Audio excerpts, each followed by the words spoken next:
Just like the street lights lit this town, like a fire in a blaze, gotta burn it down. Alright, here we are, folks. Can't be afraid to leave this out.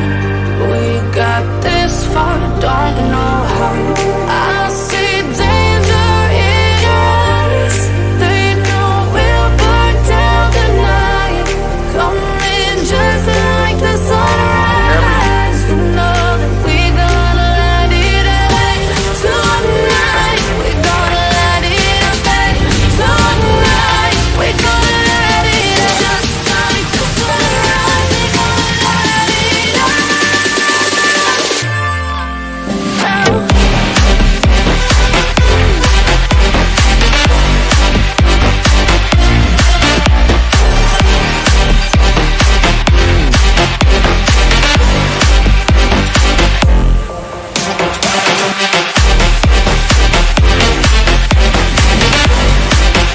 Welcome back once again. This is Chris Report, and he assured me that since Simonstown and Boulders,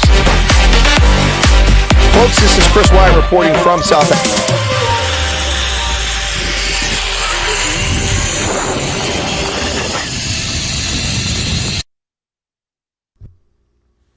Giselle with Bojo on a Lekker Freitag. Welcome back, folks. It's Friday, March 8th, 2024. Pleasure to have you join me once again for this live broadcast on today's daily injection, your jab, your protection against fake media, lamestream, legacy media, and the lies of politicians the planet over. Welcome back to the program, ladies and gentlemen. Today's news, we'll be talking about Dark Brandon and his evil message, and his outright lies. Outright lies. We're only going to focus on one lie from Dark Brandon today, and that's his lies about abortion. Abortion is going nowhere in America. It has not been stopped as a consequence of the Dobbs decision. Donald Trump lacks the authority as president to implement a national ban on abortion. The Congress should have passed a piece of legislation and have him sign it to ban abortion would be declared unconstitutional, as the Dobbs decision made quite clear. Unfortunately, Dark Branding is running around trying to turn 2024 to salvage his collapsing campaign into a story about abortion. But the ghouls who wish to end human lives can still do so in every state in the union, with certain restrictions in some places. Nothing has changed. They're all lies by the left who hate human life. They want to castrate and neuter our children. They want to force us not to have children, and they want to encourage people to kill their unborn children. These people are sick, and they're anti-life. They're anti-humanity. They are ghouls, and they're doing, this is not a faith-based statement, but I mean, if evil is Satan, perhaps they're doing Satan's work. Yep. Yes, I had a haircut there, Debbie, and also had a beard trim. The beard is a bit short. You may have noticed it was down here yesterday. It's trimmed back up a little bit. So I had a beard trim after the broadcast yesterday and a haircut. So this is in advance of my debate, which takes place on Wednesday. So yeah. Oh, notice as soon as I start talking about the evil concept of abortion, I start getting spinning over here. I hope you're not getting that too. Welcome to the program. Let's see who's in chat on a Friday. We've got Ances in. Chance is first. Yes, you're first. And this time, my timestamps are there. Gypsy Backhackers. By the way, my computer must have rebooted without my permission again. Thank you, Microsoft, for violating my personal privacy. I've told you you cannot boot my computer without my permission, but it does it all the time, putting updates in junk bloatware. But anyway, Microsoft must have updated my computer because all of a sudden my speaker system didn't work today. I'm trying to listen to a link that someone sent me and then another one with Tucker Carlson. It's just total silence. So I'm looking at my audio devices and my Bose speaker system is missing. And so I'm like, what's going on here? So I have NVIDIA audio, video card on here, my speakers or my microphones, both of my microphones, this one and the boom microphone I have over here. Both of them are on here. And yeah, so all of a sudden my Bose sound system just disappeared. Couldn't figure out what was wrong. It's plugged in, this, that, and the other. It didn't even show up as a device on my computer. So I went and unplugged the USB connection in the back and plugged it back in, and my speakers work again. Thank you, Microsoft, you crappers. Anyway, Paulie's here. Vilma Rasmus, Hester Kutze, Jan Fion, and Gypsy Backpackers. Debbie says load shedding stage 4. Well, I read that load shedding is over for the weekend. I guess they can't make up their mind. Sue Walsh, Ashley Engelbrecht. Debbie says 8 to 10:30, just when we need to get rid of the mosquitoes. Val Cooper's here. Nick Muller's here. Wolf K is back. Allison Johnson, Garrett Gillage. But I guess I've confirmed that my U.S. audience doesn't care much about, or my South African audience doesn't care much about Joe Biden because the video I made only had like 100 views on it. Should have just put it on the other channel. Garrett is here. Garrett, recovering from the loss of a dear friend. Charles Van Onselen is back once again. And Light Rain is here. Hey, Light Rain. Brian Lawrenson. I think I already said Brian. Gypsy Backpackers. You are inciting. He has a nice, cool day. What's this? Yes, I hate Microsoft too. Can we have an outrage rant on ANC today? What would you like me to say about the ANC? I will say the following. Ladies and gentlemen, it is now 6:11 South African time, Central African time, in Johannesburg and in Cape Town. And it was 1 hour and 11 minutes ago when the deadline was for all political parties to submit their signatures, their list of candidates, and their application fee to the Independent Electoral Commission. I understand the ACDP, the DA, and others have done so. Also, the question now remains, how many accused criminals, how many convicted criminals will remain on the ANC's list of members for parliament? We know that 97 senior leaders in the ANC, including the likes of convicted felon Andile Lungisa, who attacks people in broad daylight with water jugs at municipal meetings in Nelson Mandela Bay. All of that's factual, so don't accuse me of disparaging the man. That's simply factual information. He is on the list. He's also a member of the National Executive Committee. They elect someone like that to be a leader of the party. It's absolutely crazy. So you must have it in now. Did the Cape Independence Party make it? Last I heard, they only had 200 virtual signatures, which is shocking, given that in 2019 they have 15,000 votes. Have they melted away to nothing? I have not contacted Jack Miller to find out what's going on. I have contacted Devin Hofmeyer, have not heard back from him. And so I'm trying to get Devin Hofmeyer on the program as well. Ian Cameron said he's happy to come on the program. I just got to set up a time with him. So let me see. What's the last thing I told Ian there? Sorry. Let me see. This is what I want.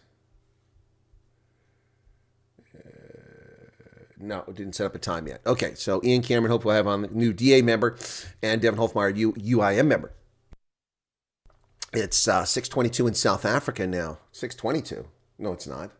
No, it's not. No, it's not. 6:12. There you go. Who said 6:22? Oh, I read that wrong.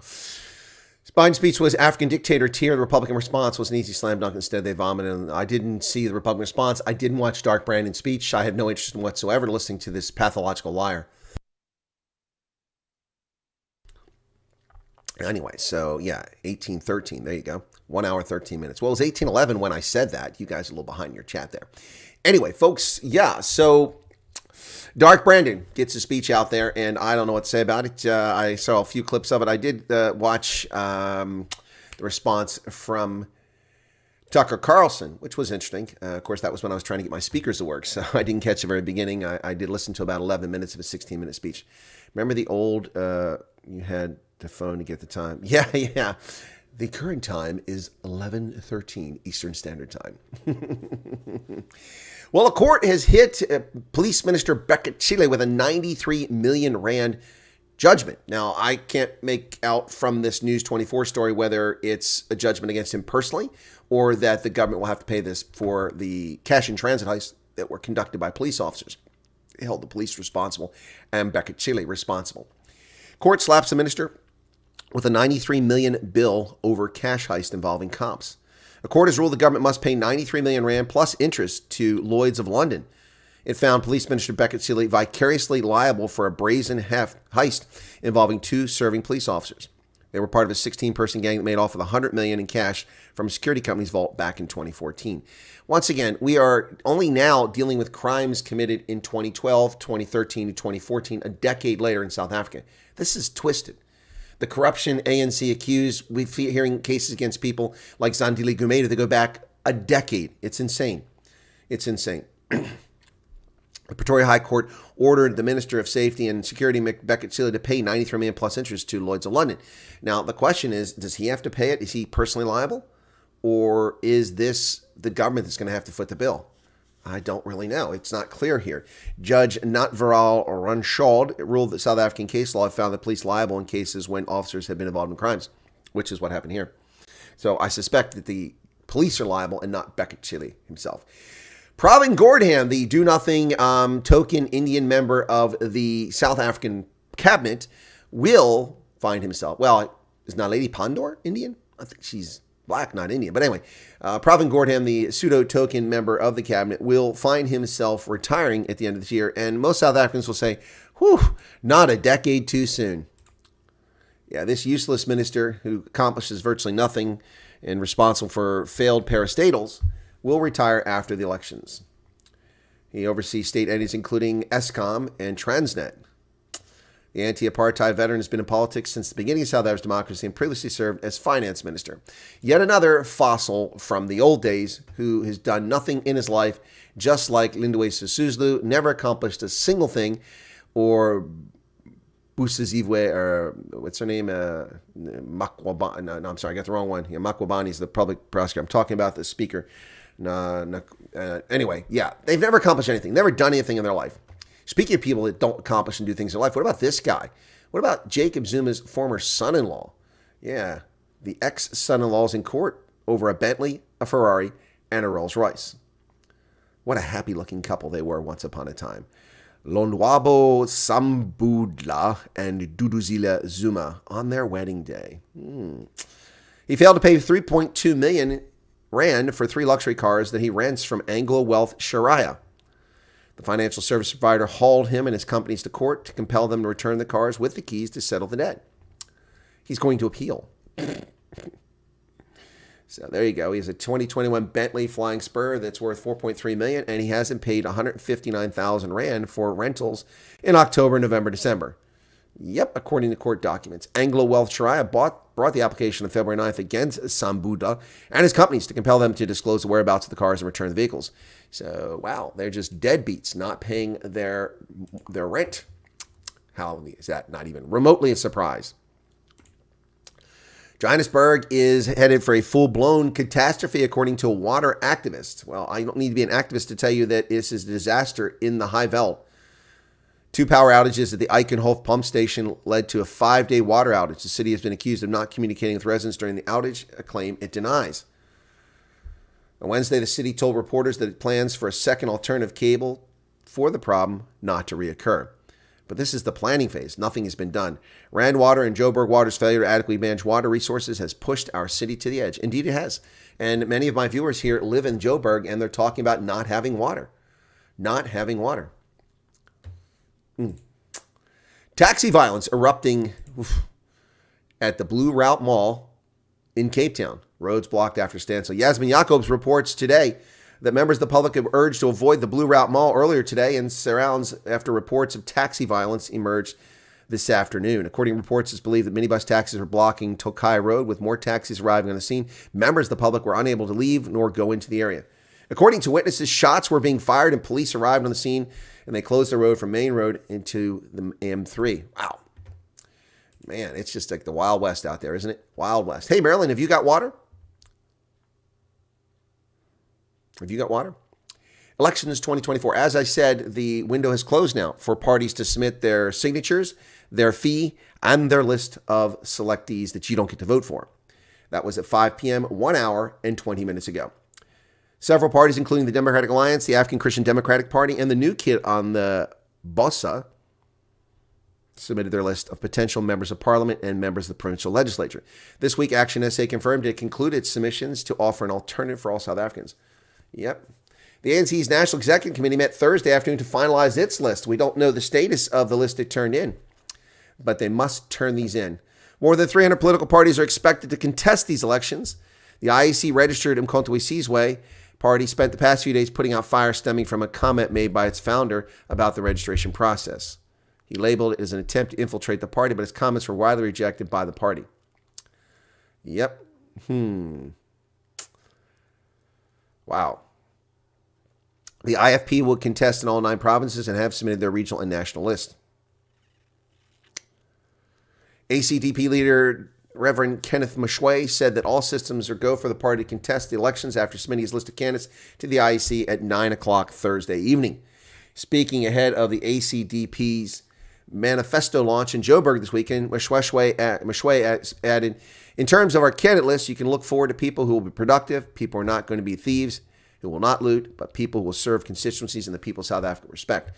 The African Transformation Movement announced it had already submitted its national and provincial list Yeah, so there you go. Meanwhile, Colleen Makubele's Sara party also announced it met all the IEC requirements. So there you go, folks. That's the update. We'll hear more on this as the weekend progresses. What's going on with Chaco? I've missed many live streams. Have I missed much? No Civil War yet. Need to go back to the bush soon. Chaco, the world is crazy. The world's on fire. Dark Brandon's a liar. The ANC is a bunch of race-hustling kleptocrats. Israel's still pummeling Hamas in Gaza. Ukraine and Russia are still duking it out. And China's still an evil actor. Yeah, that pretty much covers it all. Oh, and I'm running for office, Chaco. You missed that. I'm running for office. I announced that about a month ago. Running for the 92nd Legislative District here in the state of Pennsylvania, the Commonwealth of Pennsylvania. Running for office. This is equivalent of a member of a provincial legislature. The primary election is on April 23rd. My debate is on Wednesday. By the way, folks, if you want to watch the debate, it's going to be late for South Africans, be 1 o'clock in the morning. But they're supposed to be broadcasting on Facebook. I'm still waiting for the link. They have yet to show me the link. So when they show me the link, then we will share that with you here. All right. United Airlines having a bad week. Yeah, somebody lost a tire on a flight. We're going to cover that as well.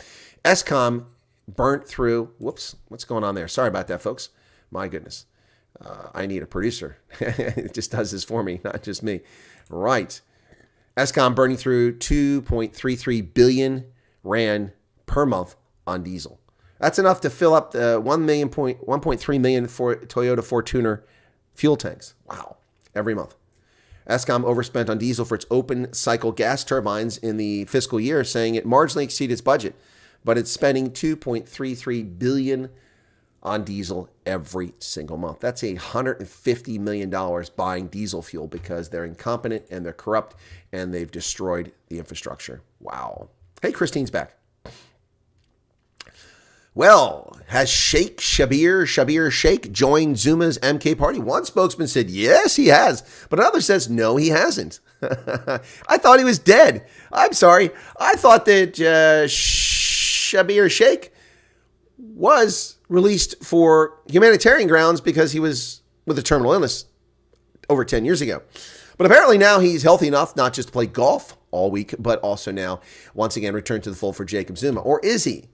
It seems that MK just doesn't know what it's doing. The left hand doesn't know what the right hand is doing. That much was evident when one party spokesman told Propaganda 24 that convicted fraudster Shabir Sheikh was a member of the party, yet another said, no, he's not. Asked on Tuesday whether Sheikh had joined the MK party, Nomalo Ndela said no, he did not join the party. Neither was the event about the MK party. However, another party spokesperson, Sidwell Maselela, said he is. He and MK banners in the event and recruited more of the Indian community. We aren't. We do, we don't. Hey, I've just eclipsed 2 megawatts of power generated from my solar panels. And at this hour, 11:24 in the morning, I got 6.73. That's off to a good start. Yesterday was actually a very good day. After getting just 4 kilowatt hours the previous day with nothing but rain and overcast skies, got 29.7 yesterday. So we'll see how today goes. Off to a good start here. Yeah. Well, the University of Cape Town is helping period poverty. For those who don't know what that is the claim that women cannot afford sanitary products for their cycle, and they call that period poverty. It is a reality of life around the world, particularly in Africa, and apparently sanitary pads have become a human right. Certainly empathy for women going through that situation on a regular basis, and I understand, appreciate what's going on, but donations coming in to help women overcome period poverty. University of Western Cape takes action on International Women's Day. As the Global Committee observes International Women's Day today, the University of Western Cape launched a new initiative in a bid to tackle period poverty. Period poverty is common around the world and exists at UWC, where desperate students resort to using socks when menstruating because they cannot afford sanitary pads or tampons. How is it that you get a bursary to go to school and you don't use the money to buy personal hygiene products?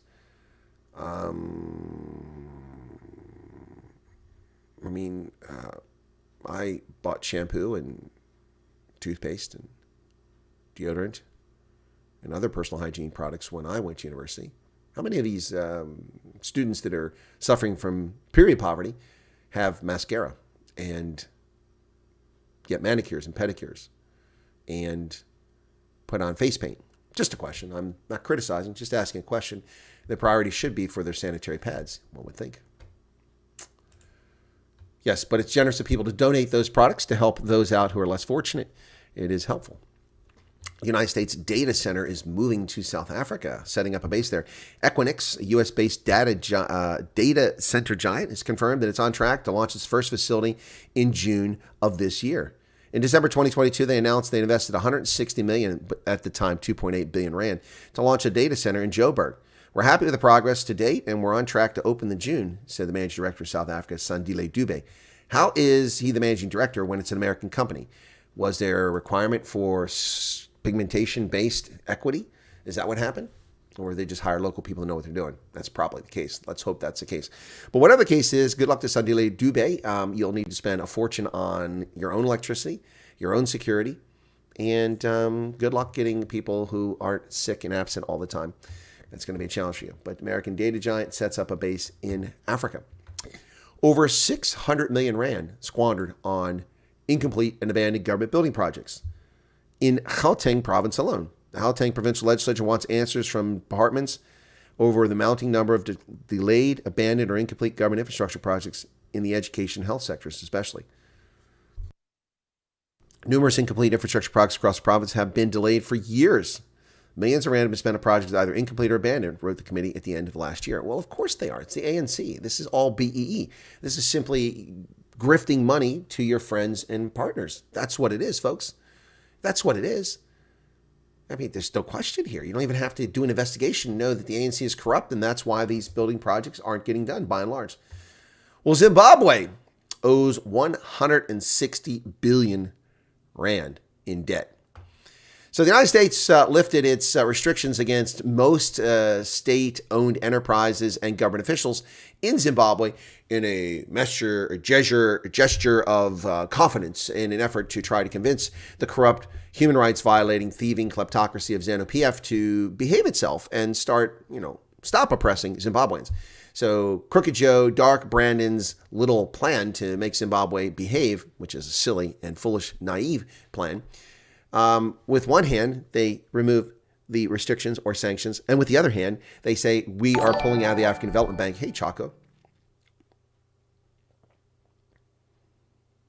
Thank you for your membership. And you've got the Statue of Liberty. With the other hand, they remove the sanctions. With the other hand, they say, we're not going to support the African Development Bank giving money because they're human rights violators. That's a clever political act there by the United States government. Yeah, the U.S. is interested until it cleans up its act. Yep. We have paused our participation in the African Development Bank talks due to what we see as a lack of progress on democratic reforms. We also paused it due to alleged voter fraud in the past election, as well as political violence targeted at opposition parties, said David Gaynor, acting Deputy Assistant Secretary in the Bureau of African Affairs. Zimbabwe owes international creditors about 160 billion rand. 70% of it is overdue and haven't made payments on it. Well, Mario Falante Rebelo, hey, Mario, says we live with load shedding, water shedding. Now we must make sure that we do ANC load shedding. Exactly. And MK and EFF load shedding. Well, the Kariba Dam, built back in the days of Rhodesia, is at epic low levels of water here owing to El Nino. And generation of power is dramatically reduced as a consequence. El Nino sends Zimbabwe shopping for electricity as the Kariba Dam runs dry. The power system shared by Zimbabwe and Zambia's water level stands at just 15% of capacity. Both countries have been urged to adhere to the equally allocated water power for generation. Wow. Wow. Already struggling with food shortages, both Zimbabwe and Zambia now reeling from low power generation from the Kariba power station owing to the underlying cause being El Nino. Yep. So at full capacity, Kariba generates about 30% of Zambia's total installed capacity of 3,400 megawatts or 3.4 gigawatts, and 50% of Zimbabwe's 2.3 gigawatts. But the dams are low. The dam, I should say, is low at Kariba. And as a consequence, there's no electricity coming out. Nigeria's currency crisis has been long in the making, decades in the making, says The Economist. It's going to take a lot of reform. Indeed, it will. On the wealthy peninsula of Victoria Island in Lagos, Nigeria's commercial capital, no one knows how much their grocery shopping cost. Prices are changing so quickly that shopkeepers have given up on tags altogether. At the till, one might be shocked to discover that tomato is now 120 naira. That's 8 cents. Last year, you could get 4, enough to balance out hot spice and a pot of jollof rice. Ooh, jollof rice. I haven't had jollof rice in a long time. Good stuff. Last year, 23 African countries' currencies hit record lows against the dollar, and this is despite the abuse of the dollar and the deficit spending and the corrupt spending by Washington, D.C. The dollar still rose to record highs against 23 African currencies. It shows you just how bad things are in Africa when the inept United States finds its currency increasing. Hey, thank you very much for that super chat. And Arctic doesn't like the bell, so I'm not going to ring the bell. This is the trim the beard so you can go win the election. Make beards go. I did trim the beard, Arctic. Are you not paying attention? Thank you for the 400 Rand, though.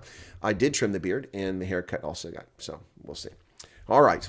So for more than 4 decades, oil provided Nigeria with a steady stream of dollars that boosted the naira, but not anymore. Oil production has been collapsing for ages there. Speaking of Nigeria, abductions once again. Ladies and gentlemen, hundreds of people's missing after gunmen storm a school. This is insanity, what's been happening in Nigeria for 15 years now. Search and rescue teams deployed to find missing children, a majority of them aged between 8 and 15. And of course, this just destroys society. Local government officials in Kaduna State confirmed the kidnappings from a Kuriga school, but did not provide figures as they were working out how many children had been abducted. It's the second mass abduction within a week. Wow. Reporting from the capital of Abuja on Friday, Al Jazeera's Fidelis Mba said school authorities had told the state government about 25 of the children had been returned to their parents, but 275 remain missing. This is just crazy, folks. Nigerians suffering immensely. And by the way, who are the ones mostly suffering? It's Muslims, but Christians have been targeted. Tens of thousands of Christians have been murdered, burned alive, executed, beheaded by these ghouls in Nigeria. And the world sits silently by as it unfolds. Well, we finally have a date.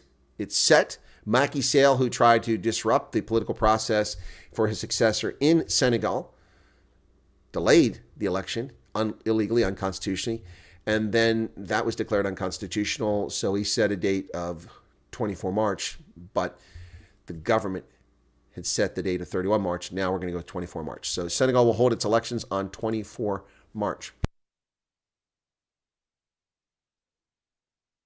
Confusion had been the case on Wednesday after Macky Sall set the date for the 24th, while the Constitutional Council said it should take place on the 31st.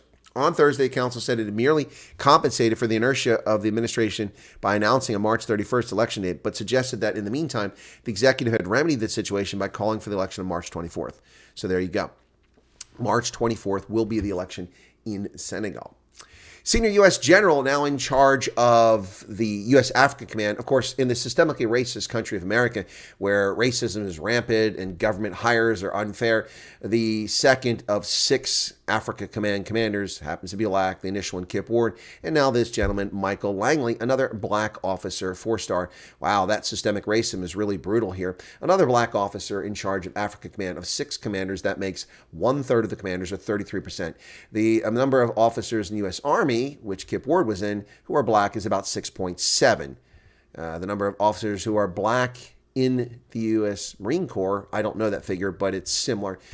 So 1/3 of the commanders, U.S. Africa Command, have been black, yet the population of America is 12% black. Now, the argument I just made is a silly argument. Of course it is. If they're the best qualified, and Kip Ward was the best man for the job at the time, then that's who should be there. It shouldn't matter what their skin color is. But in America's systemically racist society, it's critically important, as the leftists want to know, to always point out when race comes into play. Well, the U.S. Africa Command commander is warning of Russian involvement in Africa. Well, this is what the previous one did. Waldhauser said this back in 2019. The head of U.S. Africa Command warned Congress yesterday that Russia is aggressively working to expand its footing in African countries, leaving several at a tipping point. A number of countries are at a tipping point of actually being captured by the Russian Federation as they are spreading some of their false narratives across Libya and from a strategic answer, peace, access, and influence across the whole Maghreb. Marine Corps General Michael Langley told the Senate Armed Services Committee.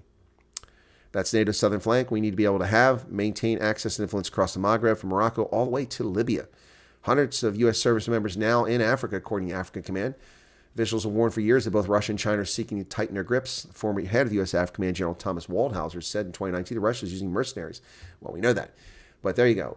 Once again, the pinnacle of military power, the highest rank you could possibly hold in the U.S. military, short of General of the Army, which doesn't exist anymore, is a 4-star general, a full general. Michael Langley, a victim of systemic racism, promoted all the way to the highest rank in the Marine Corps. Yes, so what a tragedy, the systemic racism of America. It's so frustrating. If a poor white boy just can't get promoted.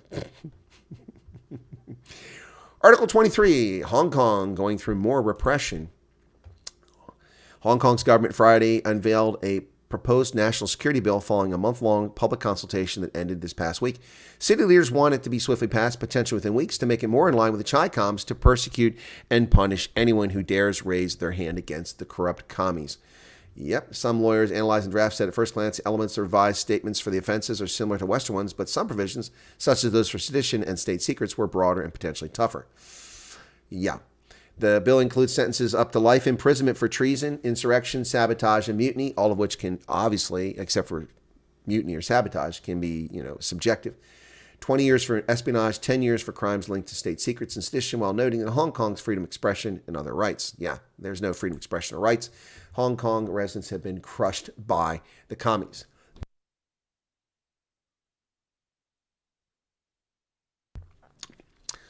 Well, it's been a decade since Malaysian Flight 370, MH370, disappeared, and new evidence has come to the fore.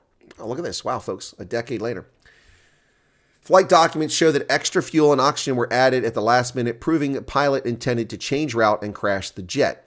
Explosive experts have revealed last-minute changes made to the doomed MH370 flight that vanished 10 years ago today, with an expert claiming the evidence shows the captain deliberately crashed in a shocking mass murder-suicide. The plane's flight plan shows an extra 3,000 kilograms of fuel was added to the plane before takeoff, along with extra, not necessary, oxygen supplied only to the cockpit.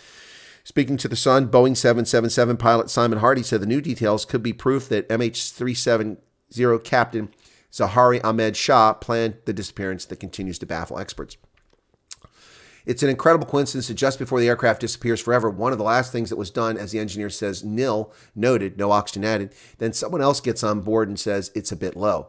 Well, it's not really low at all, he added. It's a strange coincidence that the last engineering task that was done before it headed off to oblivion was topping up crew oxygen, which was only for the cockpit, not for the cabin crew. The Boeing 777 vanished from radar while en route from Malaysia's capital, Kuala Lumpur, to Beijing on March 8th of 2014. Satellite data showed the plane deviated from its flight path to head over the Southern Indian Ocean, where it is believed to have crashed.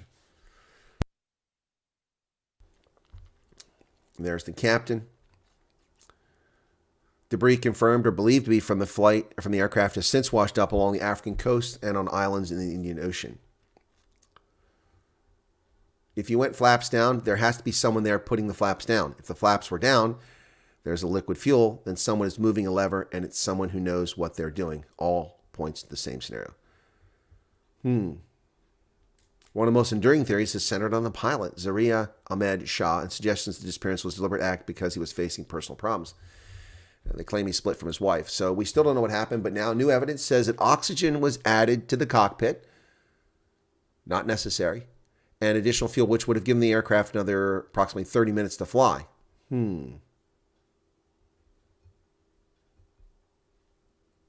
Yes, the extra fuel extended the range of the aircraft. And why did it take 10 years for us to find this out? Duvel Beer, a Belgian manufacturer, has been hit with a cyber attack.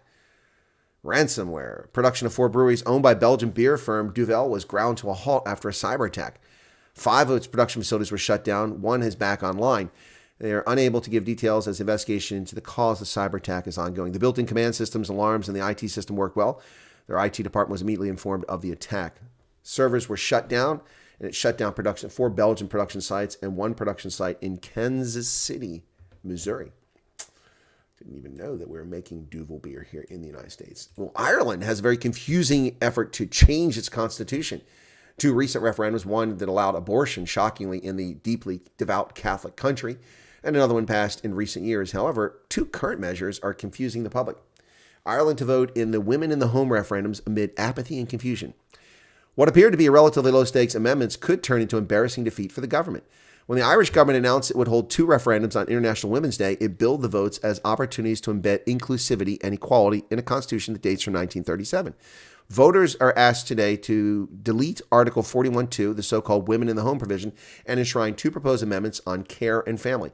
Compared with the landmark 2015 same-sex marriage referendum and the 2018 abortion referendum, this outing to polling stations appeared a relatively low-stakes exercise. But confusion, apathy, and criticism of the amendments' wording have raised the possibility of an embarrassing defeat for the government and progressive groups that have urged a yes, yes vote. Polls show a sizable lead for the double yes, but indicate that 35% of voters are undecided, and the turnout could be low. Yep. Article 41.2 reads, the state recognizes that by her life within the home, a woman gives to the state support without which the common good cannot be achieved. The state shall therefore endeavor to ensure that mothers shall not be obliged by economic necessity to engage in labor to the neglect of their duties at home. In other words, social welfare. The so-called Care Amendment proposed a new clause that would say the state recognizes that the provision of care by members of a family to one another by reason of the bonds that exist among them gives to society a support without which the common good cannot be achieved and shall strive to support such provision. Woke, woke, woke, woke, woke, undermining the role of women in the home. But that's what the left does. Thank you for all the 79 people currently here. Be sure to hit that like button if you haven't done it already. It doesn't cost anything but a moment of your time. That was easy. Yeah, there you go. There you go. Make sure you do that. Anyway, thanks a lot. Sweden is the latest member of NATO after they signed the articles and formally entered the North Atlantic Treaty Organization today. And they bring a formidable defense manufacturer with Bofors and Gripen, or not Saab, not Gripen. The accession of Sweden and Finland, which shares an 830-mile border with Russia, is the most significant expansion of the alliance in decades. Swedish Prime Minister Ulf Kristersson, that was back last year. Sweden formally joined NATO in Washington yesterday, 2 years after Russian invasion of Ukraine forced to rethink its national security policy and conclude that support for the alliance was the Scandinavian nation's best guarantee. Now, this is a shocking development. Sweden has been a non-aligned power since basically the 30 Years' War in 1648. Now, they fought conflicts. They fought against Russia. That's true. Charles XII fought against Russia. Big battle of Poltava, among other things. But they have been non-aligned for centuries. Centuries. And they're now part of NATO. Interesting.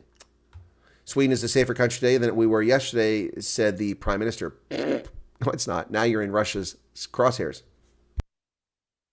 We've taken out insurance in the Western Defense Alliance. Yeah, okay. You say so, buddy. Former UK Prime Minister, the disaster that was Theresa May, will finally leave Parliament. This fossil from the Tory party is leaving. Former British Prime Minister Theresa May, who will not stand for re-election, she said on Friday, ending a 27-year career in Parliament, and the beer is flowing wildly in her district. Yep, her career was marked by the tumultuous spell leading to the country as it tore itself apart, and she lied to British voters about Brexit. She became the latest in a long line of conservative politicians to signal the departure from Parliament at the end of election later this year. Polls show the governing parties expect to lose power to the opposition Labour Party. Well, this is the biggest own goal ever. Labour getting control of the UK because the Conservatives turned into Labour. So there's no difference. UK voters are screwed. A bunch of socialists running the country. Singapore sting, how spies listened in on the German general. Well, the German general here, this idiot Frank Greffe, used an insecure line at the Singapore Air Show. Let me put this in perspective, folks. This clown, who's a one-star general and is about as bright as a dim 2-watt light bulb, went to an international air show where Russians were present, knowing there's a counterintelligence threat to him, and went into a teleconference in an insecure line. He should be forcibly retired now. This is the idiot who's responsible for the German Air Force? Wow. United States Embassy is warned of an imminent terrorist attack in Moscow. U.S. and U.K. embassies in Russia have issued alerts over imminent plans for terrorist attacks in Moscow over the coming days, urging citizens to stay alert and avoid large crowds just hours before Russia's security service claimed to have foiled an Islamic State plot against the Moscow synagogue. Oh, my goodness. So they're murdering Jews. They're trying to murder Jews in Moscow now. Wow.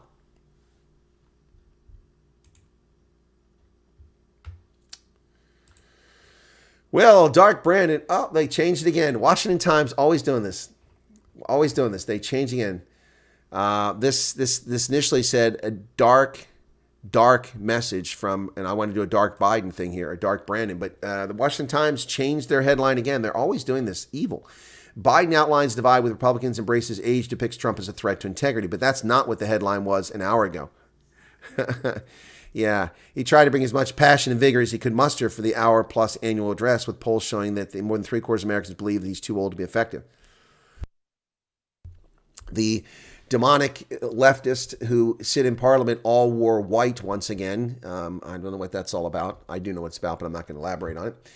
Yeah, and they applauded and cheered like trained seals every time that he talked about supporting Ukraine and his proxy war to cover up his crimes there.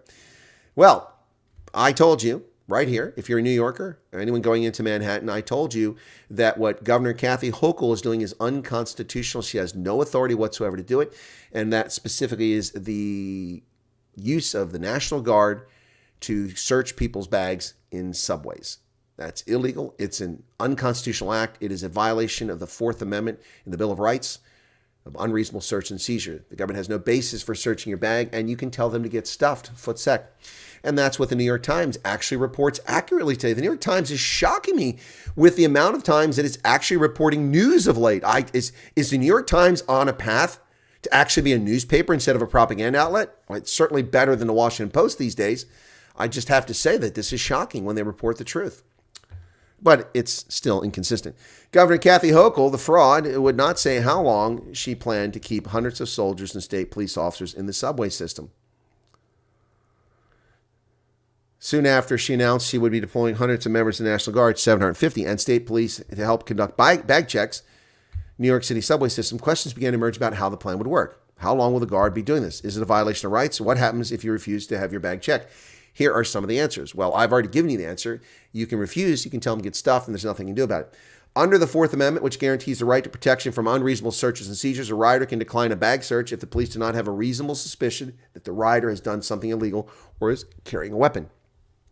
On Thursday, Ms. Hochul made several appearances on news programs to explain her unconstitutional directive. National Guard and police, she said, would assist the city's police officers as they check bags for weapons in the busiest stations. This is not punitive, she told MSNBC. It's more of a deterrent. No, it's more of an illegal act is what it is. Erica says, keep the beer 350 Rand. Wow. Wow. She warned that riders who refused to consent to bag checks would have to leave the system. Really? So that's illegal. She said, go home. We're not going to search you. You can say no, but you're not taking the subway. Well, she's wrong, and she needs to be recalled from office because she's a moron. She's a moron. It's not a government facility. Not government property. It's public property. It's a transit system. And they don't have reasonable search basis. There's Erica's super chat. Thank you for that. 350 Rand. Thank you for that, Erica. Yep. New York police have been checking bags randomly for nearly 20 years. Under a program began in 2005 after an attack in London. Yes, randomly. But demanding to see every bag without a basis or suspicion, that's a completely different situation. That's an unreasonable search and seizure. Yep. I would look at this as any other transportation system check. Look at the airport. No one's confused about being searched because they want a safe trip. But Chris Dunn, legal director for the New York Civil Liberties Union, said he did not believe it was legal to make submitting to a bag search condition of riding subway. Correct. Yep, correct. He is correct. Well, Trump has lost his appeal to have this ludicrous judgment against a septuagenarian who made a claim against him 2.5 decades after the fact. To have it delayed, not going to happen. He lost his bid to delay paying $83 million ridiculous lawsuit judgment and civil defamation to E. Jean Carroll. A New York judge on Thursday rejected a bid by Donald Trump to delay his $83 million payment to this wackadoodle who sued him. The ruling means that Trump by Monday must pay Carroll or post a bond or assets as collateral against the judgment while appealing the jury's verdict in January that as president he defamed her after she accused him in 2019 of rape. Well, why doesn't he get to sue her? She defamed him, presented no evidence in the case. It's absolutely ludicrous. This is cooking the system. Well, the Gold Star father was arrested at Dark Brandon's State of the Union address for shouting that Joe Biden is a liar. A heckler who shouted at President Biden during the State of the Union address Thursday night was identified as the father of a fallen Marine and was later arrested after the disruption. America is safer today than when I took office, claimed the lying Dark Brandon. It was in the middle of saying before he was interrupted from the chamber's balcony, Abbey Gate. Steve Nicklin yelled down at the president. 2nd Battalion, 1st Marines. Capitol Police escorted Nicklin, 51, out of the chamber at 10:15 and took him into custody. He was charged with crowding, obstructing, or incommoding Congress, a misdemeanor that typically results in the offender's release after paying a $50 fine. However, we fully expect that this gentleman will be sent rendition to an Egyptian prison or a Turkish prison by the corrupt Biden regime who hates their political opponents. The father of a Marine who is dead because of Joe Biden's lies and his feckless foreign policy. Obviously, I was being facetious about that part there, but not the last part. His son, Lance Corporal Kareem Nicklin, was killed by a suicide bomber outside Kabul's international airport while trying to process evacuees from Biden regime's cowardly withdrawal from Afghanistan. 12 other service members were also killed in the blast. Shannon Chappelle and her sons, Kareem Nicklin Wright and Dakota Halverson, who later took his life next to a public memorial for his younger sibling.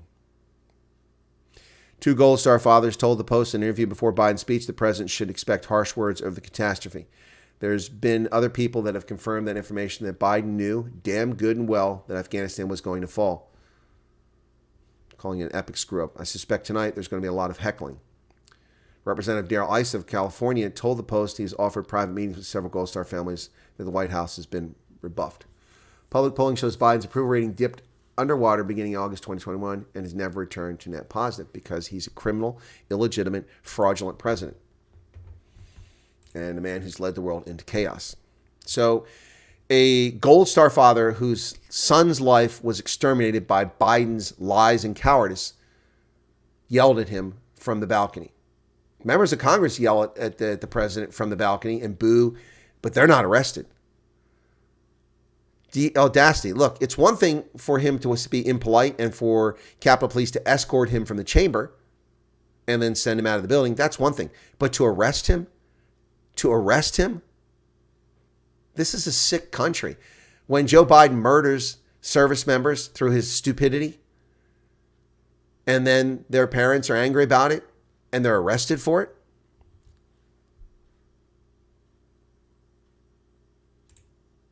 U.S. military to resume Osprey flights after grounding in that Japanese crash. Hundreds of these dangerous aircraft were suspended from flying following the crash in Japan that killed 8 U.S. service members. Just the latest in a decades-long series of fatal accidents with the Osprey. Japan also grounded its Osprey fleet after the November 29th incident. The grounding was lifted following a thorough safety review of the incident. U.S. Navy and Japanese military said Friday maintenance and procedural changes have been implemented. So here we are, 2 decades after the Osprey has gone into operation, and we're developing new maintenance methods after dozens of crashes. I've never been in an Osprey, and I don't ever want to be in one. Seems like a death trap. I have seen bullet-riddled Osprey that miraculously stayed in the air, coming back after being fired upon in South Sudan. Fulton County Board of Ethics will not investigate Fani Willis, the district attorney for Fulton County. They will not review 2 complaints against her, claiming that she's a state employee, not a county employee. Decision came because the board found it lacks jurisdiction to enforce the code of ethics against Willis, as she is a state constitutional officer, as stated by multiple reports. Initially, the meeting had agenda listed 2 ethics complaints against Willis, but was later amended to exclude them. The Fulton County Code of Ethics only applies to county officers and employees, a board member stated in a video to the Atlanta News First reporter Doug Reardon. Fulton County District Attorney does not fall within the definition of a county officer.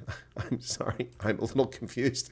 The Fulton County District Attorney is not a county employee. What are they, Russian employees? That one's pretty entertaining. I suppose because they're enforcing the law in the Commonwealth or the state, maybe that's their argument.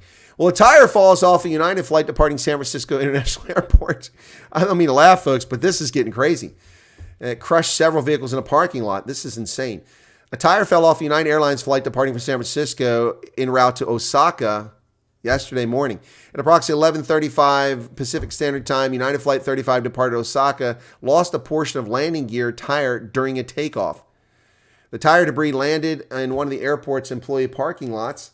There were no injuries, but Sky 7 was over the scene where police placed caution tape around cars that appeared to be hit by the tire. In a statement, United Airlines said the flight was diverted to LAX where it landed safely. The company says crews are now working to arrange new aircraft to take passengers to Osaka. No thanks. I think I'll fly a Delta or Nippon. Oh my goodness. United said the flight had 235 passengers, 10 flight attendants, and 4 pilots for a total of 249 people on board. The 777-200 model has 6 tires on each of its main landing gear struts. The aircraft designed to land safely with missing tires or damaged ones. But the tires aren't designed to fall out of the sky and strike people's cars. Look at that poor little white car there, man. Crushed by this massive tire. My goodness. What the hell is going on in aviation safety, man? What is going on? We got hatches blowing out of the side of aircraft. We got tires falling off aircraft. My goodness. Well, California's white gold, a massive lithium deposit, has been found around the Salton Sea, and it's going to be exploited by an Australian company. More American natural resources sold down the river to foreign interests like the Russians and the Australians and others, Brazilians. California's white gold mine, lithium reservoir in Imperial Valley, worth a staggering $540 billion. That's 2 years of annual GDP from South Africa. Could launch U.S. to battery dominance, but it's run by an Australian energy firm from Brisbane. Controlled Thermal Resources, founded down under back in 2013, he spent 2 decades developing and managing energy projects in the valley south of Palm Springs. The world's largest lithium supply, potentially. Look at this.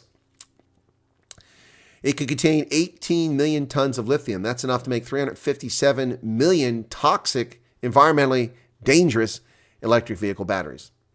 Wow. There, of course, is the Salton Sea. 18 million tons. Wow. That's a lot of mojo. It used to be Colombia that was the top lithium, then Chile, and we're talking about Zimbabwe with lithium. Now it's California, the Golden State, the land of communism. Now, this is a very harrowing and frightening story here, folks. I don't know what's going on in this country. Joe Biden gets up and says violent crime is down, and what do we hear about immediately? A member of the National Guard and her blind 11-year-old daughter killed in a gangland-style shooting in Massachusetts. This is insane. National Guardswoman, blind daughter, 11, killed in ambush while sitting in their parked car. A National Guardsman and her legally blind daughter were ruthlessly killed while they sat in their parked SUV in Massachusetts Street Tuesday afternoon. Chastity Nunez, 27, and her daughter, Zella, were found suffering serious injuries from gunshot wounds in their SUV riddled with bullets at 3 p.m. in Worcester, Massachusetts. Both were rushed to the hospital and later pronounced dead. The mother and daughter were sitting in her Nunez's Nissan Rogue when 2 men walked up and began spraying the car with bullets. Moments later, witnesses said they saw shooters getting into a white sedan. Security footage also showed a vehicle similar to the white sedan described by witnesses circling the air before the shooting and taking off after a hail of gunfire. Police did not state whether they were aware of a motive behind the horrifying shooting. One of the alleged killers, Kirill Mangwal, was arrested Thursday night and charged with armed assault and murder, carrying a firearm without a license. See, once again, so take guns away from law-abiding citizens, but criminals don't need license. And here he's a perfect case of a criminal using an unlicensed firearm. Manguel had a pre-existing arrest warrant when he was taken into custody. So he already was wanted for criminal activity and not held and out and murdering a woman and her 11-year-old daughter. He's being held without bail and scheduled to appear in court on March 12th. Police warned the public Thursday the second suspected gunman, identified as Dijon Belnavis, is still in the loose. Belnavis described as an armed, dangerous, and wanted for armed assault with intent to murder and possession of a firearm without a license. Well, there you go. Dijon Belnavis, a fine, upstanding Irish citizen of the Commonwealth of Massachusetts. Yeah, looks very Irish to me. Once again, the media won't focus on who's committing the crime. Neighbors in the area say the shooting took place in an area where children are regularly seen playing. Getting ready to run up to the store and I heard a couple of shots fired from something sounding like a machine gun, said Michael Mahoney. There's an Irish name. A neighbor in the area. Scary that you've got to worry about getting shot in your own neighborhood. Today we mourn the senseless loss of 2 Worcester residents, a mother and daughter whose lives were taken far too soon and far too tragically. This is insane. Absolutely insane. Cannot begin to make sense of why this happened, why her family, friends, co-workers, and fellow soldiers have been robbed of her and Zella. She was due to return to service Saturday in Connecticut. She was supposed to be at drill tomorrow. The mother of 2 served as a patient safety and clinical quality program coordinator at MIT Health since July 2023, according to her LinkedIn profile. Wow. Sick. What is this? What is going on in this world? Well, San Francisco International Airport banned the use of plastics. Remember that? I was there when they banned plastic straws in 2018. Well, they banned, that's in the city. At the airport, which is far south of San Francisco, they banned plastic bottles to help the environment. Of course, as usual, these leftists don't think about the holistic impact of this sort of thing. And of course, they didn't help. They just made things worse. Yeah, that's right. They put more carbon into the environment because they had to switch to aluminum. And making aluminum from bauxite takes a lot of electricity and a lot of energy. After selling 9,000 plastic bottles yearly, San Francisco Airport was the first major U.S. airport to prohibit the sale of plastic water bottles back in August of 2019. Banning the sale of these plastics may seem like the best interest of the environment, but recent research from the National Association for PET Container Resources yearly life cycle analysis proves otherwise. Since its ban in 2019, many of the containers found in San Francisco have reverted to using aluminum instead of plastic. According to the report, however, replacing those plastic bottles with aluminum would cost 1,100 metric tons of cumulative carbon dioxide equivalent emissions, the equivalent of driving 2.8 million miles in a car, or the consumption of 2,500 barrels of oil. You see, these idiots. Oh, electric vehicles, solar photovoltaic. Never mind the damage to the environment to make the overall impact of it. No. Our religion dictates that we must get rid of these plastic bottles, safe, hygienic plastic, which when disposed of properly is not a problem. Just put it in the environment, and in 10,000 years, it's degraded. Steve Lawrence, the iconic singer of Steve and Edie fame, has passed away at the age of 88. Steve Lawrence, singer, entertainer, and half of popular stage duo Steve and Edie, dies at 88. Lawrence, whose hits included Go Away Little Girl, died from complications due to Alzheimer's. Lawrence and Gourmet, or Steve and Edie, were known for their frequent appearances on talk shows and nightclubs and stages in Las Vegas. The duo took inspiration from George Gershwin, Cole Porter, Jerome Kern, and other songwriters. Soon after Elvis Presley and other rock performers began to dominate radio and records, Lawrence and his wife were approached about changing their style. He said, "We had a chance to get on the ground floor of rock and roll. It was 1957, everything was changing, but I wanted to be Sinatra, not Ricky Nelson." Yeah, so best known as a team, both also had huge solo hits just months apart in the early 1960s. And she had Blame It on the Bossa Nova. Yep. So Steve Lawrence, dead at the age of 88. Famous performer there, Steve Lawrence. Well, folks, there's your daily injection of the real news and not the fake news from the legacy media. So how you all doing on this Friday, Lekker Freitag? So Patrick says, in case my surname is no representation of who I am, plus the answers, it was one line, only great-great-grandfather, only real Italian. Don't even think I pronounced it right. Probably not, Patrick. Probably not. So what? So you're Afrikaans then? Is that what you're saying? Let me go back and say hello to folks in the chat. What did I miss here earlier? Right. Okay, I was here. And then Ken Anderson, how many parties won't be on the list? I don't know. Probably quite a few. Let's see if we got any updates on that. Let me go to News 24 and see if they've reported anything, because it's now been a couple hours since the speaker appoints independent panel. No, that's nothing. No, nothing. They've got nothing yet. So they'll probably write it for tomorrow. Old days, you had the phone to get the time. Yep. Okay, good for you, Colonel. You're better off for missing it. Missing what? What did I miss? About time, Tech ANC, embarrassing, as you say, 2014 crimes only coming to light now. Exactly, Debbie. That's ridiculous. It's ridiculous. A decade later. Taxpayers. Nelly Pandor is black or colored, not Indian. Yes, I think she's black. Maybe she's colored. That would explain how the Pandor comes in there. Anyway, but yeah. Yeah, but she's Muslim, so she's probably colored. The Beckett Sealy is owned by the ANC. There we go. It just gets better. Seriously, 3.2 million, really? How do you spend that? Good question. Christine is back. Welcome, Christine. And Marilyn Brokenshaw. And Chaco is here. Arctic says United having a really bad week. They are. A tough week at United. Tell you what, not where I'm flying with.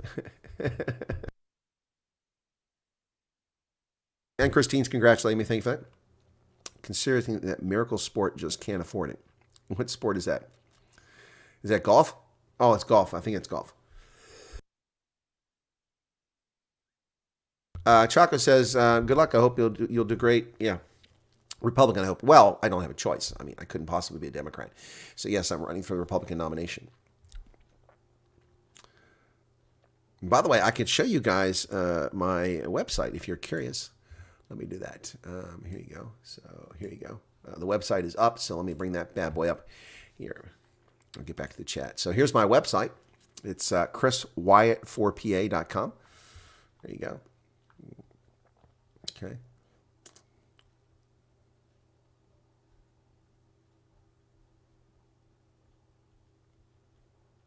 A couple pics of me when I was younger there with my heifer. Yep. Chichen Itza, Iceland, Italy, Iraq, Ohio, Germany. There you go. So there's my campaign page. Yeah, for those of you who are curious, that's a website. That'll get more development and more will be happening to that soon, but not at the moment. Got other things to work on at the moment. Where the heck is? I guess that's where it was. Okay, we put that back over there. Okay, cool. Right, so that's the campaign website. So Shawnee Chavez here. Welcome, Shawnee. And Charles Van Onslin. Hey, booze are expensive when you're at university. Yeah, it's true, Arctic. Debbie said exactly, and good point. They must get their priorities right. Respect those in true poverty. Yes, thank you, Debbie. That's what I was saying. Those in true poverty do respect, but we know that a lot of times this isn't true poverty. It's just people freeloading. Yep.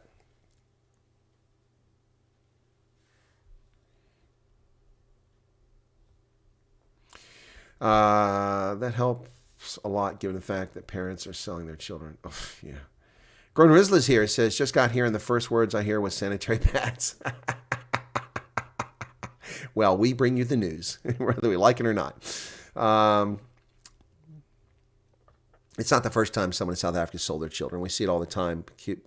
Albino kids being sold for muti. You mean education projects by the Department of Education that Premier Lucifi ran for years? Yes. And what else? Mario Falante Rebello, I saw earlier. Yep, so there you go. Kurtz Verhoeven's here. Light rain. I've suffered from temporary toilet paper poverty. Well, a lot of people did during the lockdown. And then remember to like the show. Thank you, Debbie. Patrick says, if we were in a functional state, the hierarchy of the MK would be arrested, and I argue for high treason, threatening the democratic order is tantamount to an overthrow attempt. Yeah, but of course, we saw that Mr. Reddy tried to walk back those comments. At least all the broken roads will have new names. Thank you, ANC, for your thoughtfulness. That's right. That's right. Well, that's like they rename all the major routes in cities, which wind up in rundown urban areas, and they all become MLK Boulevard. As Chris Rock said, how the most dangerous road in every town where black folks live is MLK Boulevard? Because you turned it into a dangerous one. Arctic gave the 300 or 400 Rand super chat asking for a beard shave. Says the beard is still too long. When I first landed in Lagos in 2006 from Niger, I was detained for 8 hours at the airport because customs said the stamp that their embassy in Niamey gave me was expired. Are you serious? Are you serious? I don't mean to laugh. That's horrible. That just shows you how incompetent. You know, it's Africa, man. I mean, look what happened to me. The guy wrote a indecipherable date in my passport, which looked like it was 3 months later. And I found out that I'd overstayed my visa because he put down 9 days instead of 90 days. It's insane. And I was almost deported from South Africa as an undesirable alien because of an idiot at OR Tambo. Yep. What else we got here? Emil Therrett, good evening to you. Erica Slate had another therapy session. Well, that's good. That you had a therapy session. I thought I had one today, but I don't. We regularly add fuel and oxygen before takeoff. It's our job. By the way, the cabin has, what's that? Hey, Nick, thanks for the 70 Rand super chat. We regularly add fuel and oxygen before takeoff. It's our job. By the way, the cabin has oxygen generators, not a bottle like the flight deck. I don't know, Arctic. I've never flown a 777 or whatever model that was. What model? It wasn't a 777. What was it they flew? Extra fuel, maybe actual rain. Yeah, okay. Please hit the button. I watched a document about a couple who lost their 3 kids and father in an accident. Devastating. Sorry to hear that, Emil. Yeah, no, Arctic. I'm just reading to you what the article said. Not claiming to be an aviation expert or a Boeing expert. Certainly not. Yes, but every kg of fuel we add is logged by crew. The fuel truck. Yeah, exactly. Well, that's my point, Arctic. How is this something that 10 years later we're just now finding out? It's something's very fishy going on here. Something very fishy. But I think one thing's very clear. That plane is in the bottom of the Indian Ocean, thousands of feet below the surface, and we'll never see it.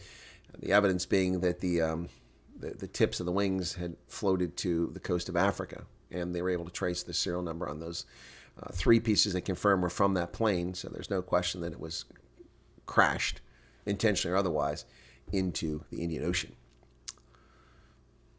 Very suspicious, yep. So some cover-up, then actually not appeasing news later. Yeah, I don't know. It's probably just to get attention to it. What are Muslims in Ireland's views on abortion? That's a good question. Well, it could be. Could be somebody wanted clicks. The cable to the pump has supposedly been replaced, so water supply is fixed. Okay, thanks, Marilyn. That's good to hear. We screamed through his speech. Must be some good shit. What's this? Oh, Joe Biden, yeah, they put him on frickin', amphetamines, no doubt about that. Distracted by an ice cream. Hey, Chris Marie, what's going on? Your friend's father was the steward on the Helderberg. Wow. Oh, wow, that's crazy. That's a famous South African crash. Stop and frisk is evil for minorities. Stop and frisk in the subway is okay. Exactly, Light Rain. Exactly. The cops can't stop you on the street if you're black, but if you're white and you want to go in the subway, they can frisk you. Could they use TSA in the subway? I don't think so, Arctic. I don't think so. The federal government has no jurisdiction there. You have jurisdiction over airports, but not over subways, to my knowledge. Is that a Swedish cowbell? No, Debbie. It's from the AAA. It's from my automobile club. It's not Swedish. The other one's back there because I'm starting to wear off the handle on it, which is not good. Yeah, Mauritius, 1987. Yep. Darth Brandon. Yeah, Dark Brandon. Okay, now I understand. Okay, remember the times when the statement would get you banned? What statement is that, Arctic? It was so difficult for him. What, saying he's illegitimate president? He is an illegitimate president. I wasn't referring to the choosing of 2020. I'm referring to his illegal actions as president. He should have been impeached. The man has committed one crime after another. Serial violations in Title 42, which he refused to rescind. He left it in place for 2.5 years. For 2 years. From 21 to 2.5 years. From 2021 to the summer of 2023, Joe Biden left Title 42 in place. He could have rescinded at any time. And in violation of Title 42, he didn't send people back to Mexico. He put them on planes. He violated U.S. aviation regulations, federal law to requiring you to have real ID to fly on a plane. And Joe Biden is a serial criminal, and he must be prosecuted or removed from office for his actions. And as we're discovering now, presidents don't have immunity from their actions in office. So we will soon start the criminal proceedings against Barack Hussein Obama for the murder of an American naturalized citizen and his son in Yemen with a drone. Extrajudicial murder by Biden. We will start the criminal proceedings against Tom Wolf for his crimes against humanity by putting COVID-positive patients into nursing homes to murder our parents and our grandparents. Yeah, so, if the presidents and political leaders don't have immunity for their actions in office, then, everything's on the table, right? That's sarcasm for those who missed it. Pierre Orban is here. Welcome to you. My one son-in-law uncle was one of the Helderberg pilots. My cousin Chris. See, South Africa's a small-town country, man. Everybody's related. Sorry, sir, you don't have cover for 772. Exactly. It's not an act of God. It's an act of poor maintenance, probably. Hello. Yeah. State Farm. Yeah. No. I have a claim for my car. Oh, it was hit by a tire. No. A tire. What kind of tire? From a Boeing 777. Yeah.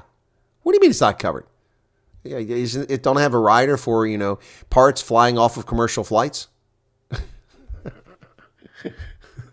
Oh, good God.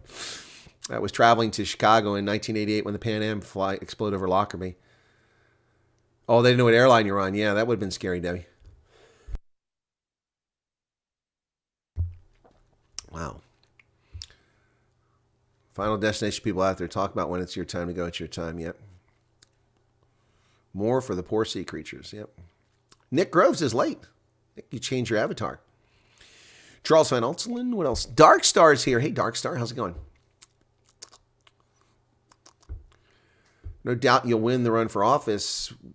Will that mean you no longer do those shows? No, I still plan to do it, Sue. That's very kind and thank you. But the problem is getting to people, and getting to speak to people. That's the challenge. If I win the Republican primary, then I will probably win the November election. So I've got to win on April 23rd, but it's a real challenge. My opponents, some of whom gave the impression that they just jumped into the race when, they weren't planning on running, but their actions belie that. Every one of my opponents, including the 22-year-old, had websites up and running almost immediately or within a few days of them becoming candidate. In my case, without a committee, without a campaign manager, without a political action committee, all doing this on my own, it's a challenge. And my website only went active yesterday. I've been trying to get it up since January, and it only went active yesterday, and it's not even a complete website yet, but it's somewhere where we can direct people to. So it's a bit frustrating to say the least, but hopefully I will win. and we'll go from there. But no, I plan to still do my my broadcast. I will double check with the state ethics committee to make sure what's allowed, what's not. I mean, I'm allowed to use social media. The question is, how can I use it? I don't believe it'll be a problem to use it. I may change the tenor of some of the things I say, just because in political office there's probably certain constraints. But yeah, no, as a private citizen, I can say and do what I want as long as it's not slandering people. Public figures are a different story. Different story. Oh wow, I actually never thought of that. What's that? I was friends with someone back in junior high school. His father was killed in that plane when he was 2. Oh my goodness, that sucks. But thank you, Sue. It'd be nice to see if I do win. Coke tastes different between a can and a bottle, unless it's just me. Yeah, I saw that comment earlier. I missed it about how the inside of aluminum is coated with something. It breaks down. Police presence in public train. Just another 15-minute city lockdown technique of the administrators. Yep. My old man flew to Germany on the Helderberg in 1984. I prefer the bottle. You've been poisoning yourself, Patrick. Yes, I prefer a bottle of Coke. It's much better. The house I'm living in 1930 was built by the lady's dad I buy honey from. She was born there too. There you go. All right. All right. So only have empty cans degrade with. Oh, okay. All right. With Aqualure. That's a strange thing. Jonathan DT's back. Welcome, Jonathan. Anyway, folks, it's Friday, March 8th. My debate is just a few days away.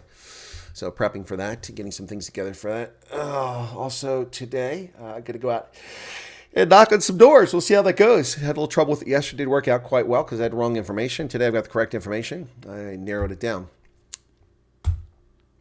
George says, I hope you win. Well, I hope I win too, George, because, I mean, I want to make a difference. It matters, you know. The legislature in Pennsylvania doesn't seem to work for Pennsylvanians, and I want to try to be one that gets in and make it work for Pennsylvanians. That would be my desire. So that's what my hope is. That's what my goal is. We'll see what happens. Election information is very impressive. Signed up for notifications. I can only dream of voting for a candidate of your caliber from Democratic Washington State. Well, thank you, Light Rain. It's very kind of you. Yeah, we'll see how it goes. Again, I think that my resume, my curriculum vitae speaks for itself. There are no boasts. I mean, I have a 17-page CV, and you don't even see that stuff on there. I have to circumscribe and cut it down immensely because there's simply not enough space for it. Let me just pull up that really quickly. It was this Army post-Army employment. Okay, where's my CV? Long version. Okay, so I last updated in December of 2022. So this CV is, why are you not telling me how many pages here? Let me see. Well, this is not the long one. This is 8 pages. Yeah, this is only 8 pages long. What did I trim it back to? Yeah, 8 pages long. Education, Master of Strategic Studies, U.S. Army War College, 2014. Master of Science, International Relations, Troy University, 2006. U.S. Army War College, Staff College, 2004. U.S. Army Command General Staff College. Defense Language Institute, Monterey, French with Honors, 2000. Iowa State University, International Development Studies, 1997-99. Bachelor's in History, cum laude, Ohio University, 1989. I didn't even put on my associate's degree. Distinguished Service Award, Order, Gold, Republic of Liberia, February 2022. Meritorious Honor Award, U.S. Department of State, April 2014. President's Daily Brief, Author Recognition, Office Director, National Intelligence, November 2005, March 2006, October 2007, February 2008. Director's Annual Agency Team Award, Defense Intelligence Agency, November 2006. State of Hesse, Germany, President's Community Contribution Award, 1994. Distinguished Military Graduate, Ohio University, 1989. Anyway, radio host, principal and CEO, Indaba Africa Group, Director of African Studies, U.S. Army War College, Senior Military Advisor, U.S. Mission to the African Union, Chief Office of Security Cooperation, Uganda, Senior Foreign Area Officer, U.S. Africa Command, Chief U.S. Office of Security Cooperation, Mauritania, Office of Security Cooperation Chief, Niger, Deputy Division Chief and Branch Chief, South and International Military Engagement Division, Africa Command, Deputy Chief, Africa Division, Defense Intelligence Agency,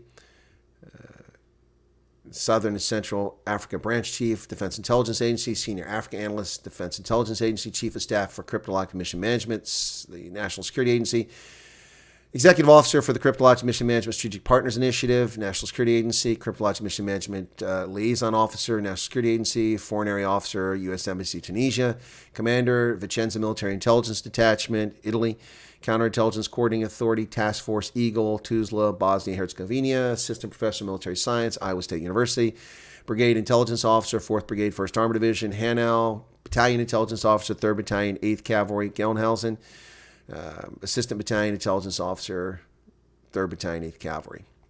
Foreign work, tours, Israel, Vicenza, Tuzla, Tunis, Monrovia, Habaroni, Lilongwe, Stuttgart, Niamey, Nouakchott, Kampala, Addis Ababa, Saudi Arabia, Gelnhausen, Hanau, Bad Kreuznach. Work-related foreign travel, Austria, Belgium, Botswana, Bosnia-Herzegovina, Cameroon, Canada, Croatia, Djibouti, Ethiopia, Germany, Ghana, Guinea, Iraq, Italy, Ivory Coast, Kuwait, Lesotho, Liberia, Mauritania, Morocco, Malawi, Mozambique, Namibia, Nigeria, Saudi Arabia, Sierra Leone, South Africa, Swaziland, Tanzania, Togo, Tunisia, Uganda, United Kingdom, Zimbabwe, and Zambia. Published works, Expanding U.S. Military Command in Africa Elites, Networks, and Grand Strategy, Stellenbosch University, December 2020. A closer look at the new U.S. Africa Strategy, U.S. Army War College War Room, 2019. Botswana's Grip and Plan highlights the need for defense. White Paper, Defense Web, October 2017. Building Compartment Capacity in Africa, Keys to Success, the Strategic Studies Institute, 29 August 2017. Guest speaking engagements, The Big Leap Over Fossil Fuels, Renewables in the Developing World, Aspen, Colorado, 2019. Current State of U.S. Africa Trade with Africa Summit 2019. Repatriating ISIS fighters and family members. Guest speaker, London 2019. China in the Energy Sector of Africa, Vancouver 2019. New AFL Reflection and Expectations, Concordia University Library and Studies Association 2019. U.S. Military Engagement in Africa and U.S. Policy in Africa, Visiting Professor, Armed Forces of Mauritania Staff College, Nouakchott 2018. China in the Energy Sector of Africa. That was at the 11th Annual Energy Conference in Denver, Colorado 2018. G5 Sahel Defense College, Visiting Professor. South Africa's Fragile Democracy. U.S. Army War College Great Decision Speaker. U.S. Army Africa and Alumni Symposium, Building Partner Capacity, and a Facilitator. Joint Special, the list goes on and on and on. Podcast, and just military decorations. Legion of Merit, Defense Meritorious Service Medal 7, Meritorious Service Medal 2, Joint Service Commendation Medal, Army Commendation Medal 8, Joint Service Achievement Medal, Army Achievement Medal 4, Good Conduct Medal, National Defense Service Medal 2, Armed Forces Expeditionary Medal, Southwest Asia Service Medal 3 stars, Kosovo Campaign Medal, Global War and Terrorism Expeditionary Medal, Global War and Terrorism Service Medal, Armed Forces Services Medal, Army Service Medal, Overseas Ribbon 10, NATO Medal Bosnia, Saudi Arabian Kuwait Liberation Medal, Kuwaiti Liberation Medal, Air Assault Badge, Joint Meritorious Unit Award, 3 designations, National Security Agency, Defense Intelligence Agency, and U.S. Africa Command, Valorous Unit Award, 3rd Battalion, 8th Cavalry, Gulf War. There you go. So you see, that can't go on the website. That's just too much.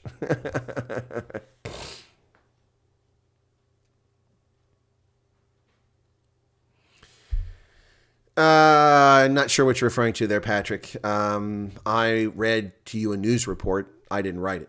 So should have made you one star, done more than others. Well, thank you. Yeah, I would love to have been a brigadier, but there was no general officer in my career field, although somebody actually got it after the fact. A guy got promoted to 1 star, which is a bit shocking to a lot of us. Trying to challenge those Chinese generals with all those medals. I know the Polish war generals and the Russian war heroes. Don't suppose you're a fan of travel, all those flight incidents, and was talking to CB. Right, gang, I'm out here. Got a number crunch for upcoming meetings. Sorry to hear that, Pierre. Good to see you here. Thanks for tuning in. Quite intimidating, yet in person, you're so grounded. Thank you, Nick. Thank you so much. Yeah, it is. I think I'm very grounded. Yeah. In USA, it's called lobbying. In South Africa, it's called corruption. Shadows here. What's lobbying, man? Who's lobbying? Yeah. Debbie says, wow, that's impressive. Yeah, Debbie, and I didn't read. I mean, so like, for instance, let me read one job description, okay? Now, see, my resume has no lies in it. This is all fact, everything I've done. Nothing here is embellished. So let me just read this one to you, okay? This is what I did at the African Union, okay? 2014-2015 Colonel, U.S. Army, Senior Military Advisor, U.S. Mission to the African Union, Addis Ababa, Ethiopia. Served as the ambassador's principal military advisor and represented the U.S. ambassador at the African Union and abroad, and as a U.S. Africa Command liaison officer to the African Union. Coordinated all security assistance or security cooperation with the African Union, including counterterrorism fellowship training program, invitational travel, foreign military financing, the Africa Contingency Operations Training and Assistance Program, gender-based programs, and Section 1206 counterterrorism. Reported on all peace and security programs, developments, and peace support operations, including the African Union Mission in Somalia, AMISOM, the African Union Mission to the Central African Republic, Mission Internationale de Soutien à la Centrique Afrique, sous Conduite Africaine, MISCA, and the African Union Support Mission to the Ebola outbreak in West Africa, ASAWA. Liaised with the African Union Military Attaché Community, 46 countries.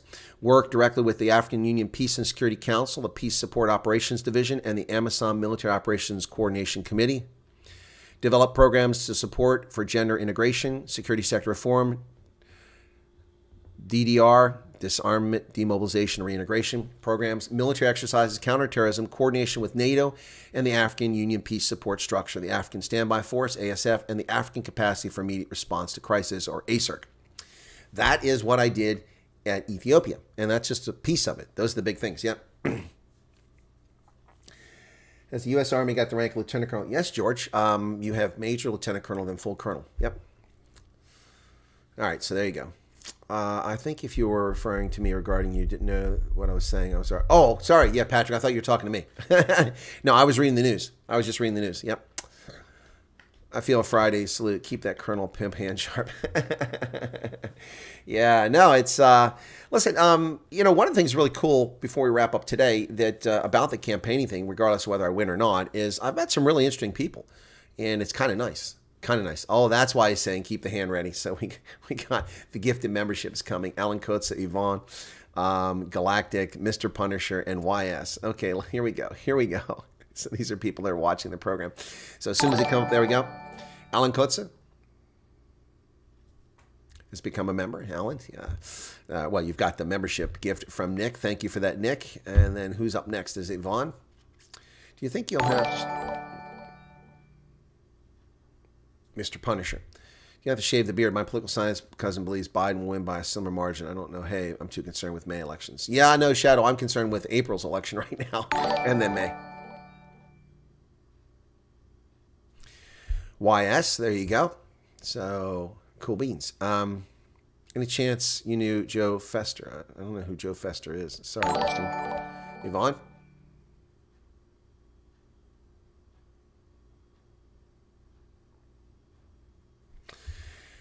All right. Oh, we got another 5 coming. Galactic.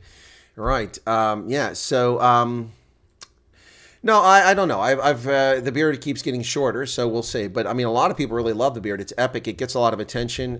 When I get in the door, a lot of people see it. So, it's not a hindrance here in Central Pennsylvania. A beard is a normal thing. A lot of men, I'd say, probably about 35 to 40% of the men I run into have beards, sometimes more. All right, so the memberships are coming. And then Shadow Seer says, salutathon. Yeah, no doubt, no doubt, no doubt. Yeah, no. A lot of Pennsylvania men would fit right in with Afrikaners. Etienne Ronnie. Well, with the Boers anyway. You go on commando. You're literally win by more than a whisker. Alter Bridge.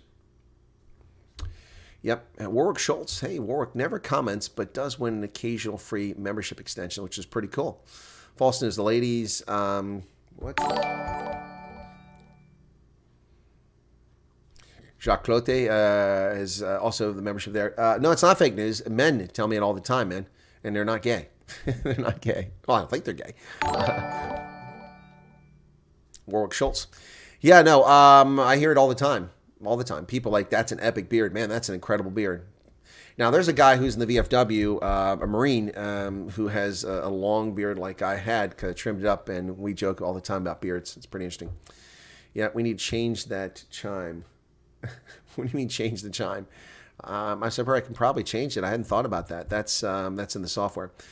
I could never campaign, man. I'm not a people person. Yeah, no, Shadows here. It's not an easy thing to do. I mean, I mean, I'm a chatty Cathy. I happily talk to people, but breaking the ice isn't always easy. You know, that's sometimes a real big challenge. So every time it goes off, it's like the cabin crew bringing coffees.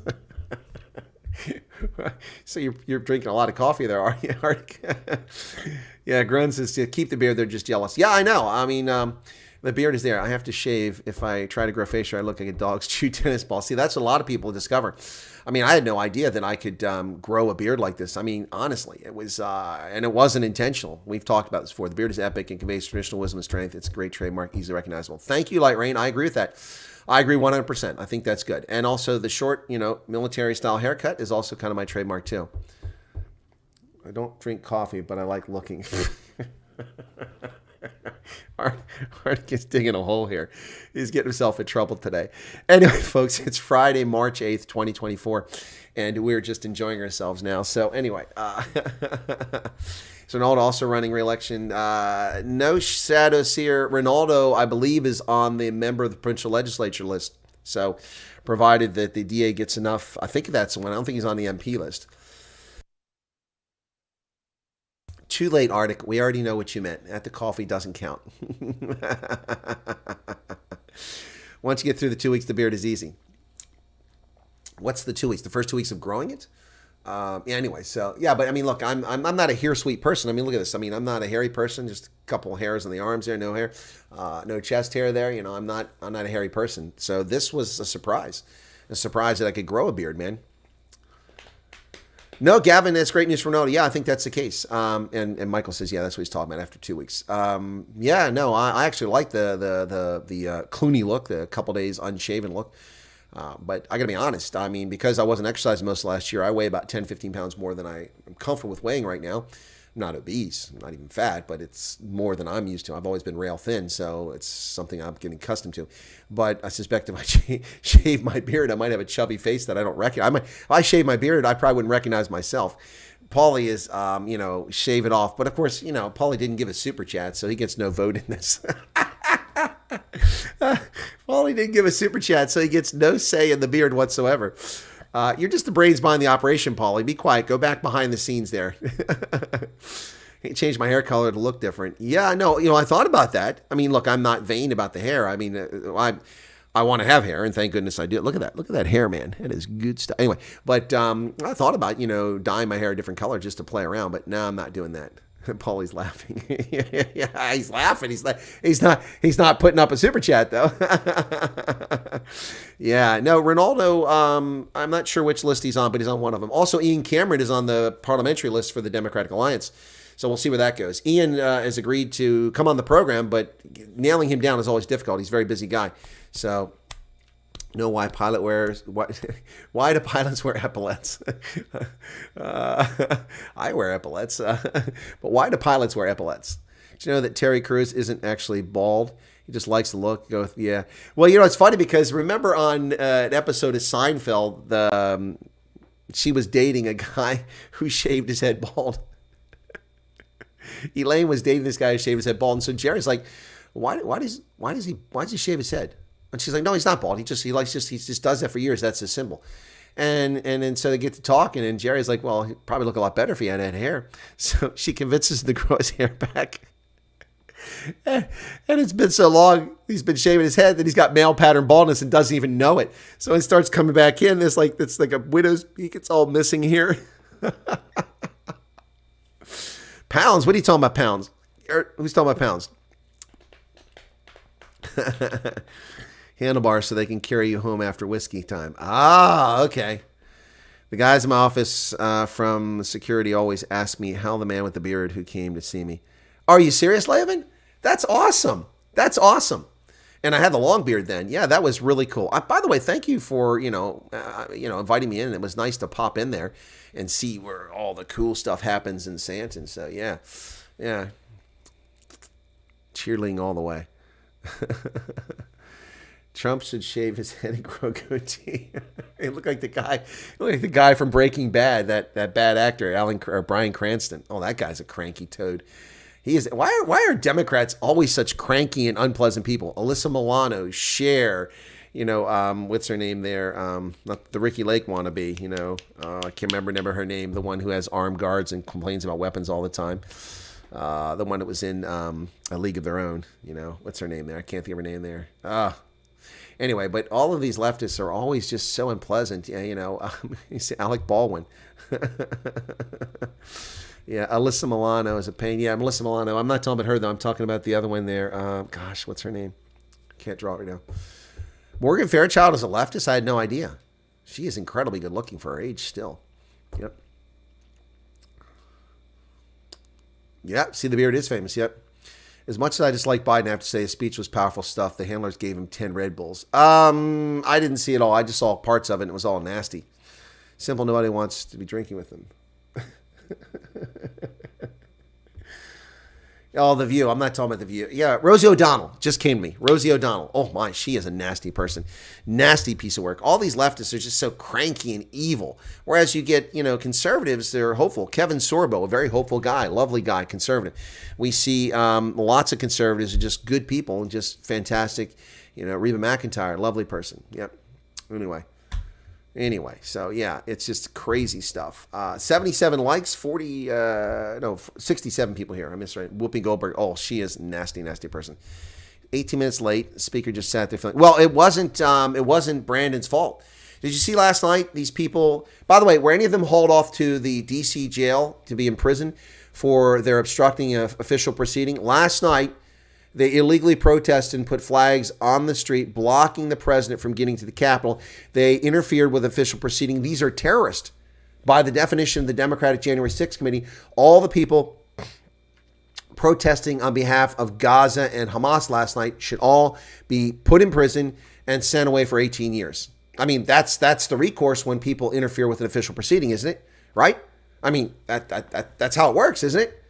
I mean, that's what the Department of Injustice is focused on, hunting down grandmas and putting people who sit outside abortion clinics in prison for 41 years, while people actually declare their independence from the United States at the Capitol Hill Autonomous Zone and rape and murder and racially segregate their little society while occupying a federal courthouse, committing insurrection against the United States, suffer no consequences, no criminal charges, and no imprisonment. But hey, listen, all those people blocking the road last night so the president's motorcade could not get to the Capitol building all need to be arrested, charged with insurrection and interfering with official proceeding because they were delaying the State of the Union address. This is clearly an insurrection last night that took place on the streets of the District of Columbia, and thousands of people should be in prison right now. I mean, it's not hard. We've got them all on camera, right? Right. Where's the FBI? The FBI needs to be checking these people out. Not to mention, let's go ahead and start prosecuting the criminals who illegally committed federal felonies by protesting outside the home of Supreme Court justices and members of the Congress over the past couple of years. Let's go ahead and do that too. Yep. Yeah, Morgan Fairchild is still around. I saw her recently. The Gaza thing has no solution. Will go on forever. The Gaza port U.S. wants to build could change things. No. It won't go on forever. Won't go on forever. Israel will eventually run out of things to destroy in their effort to get Hamas, and Hamas will run out of fighters. It's tragic for people in Gaza, but these people voted for Hamas, and then Hamas suspended the government, and then they've illegally ran it since then.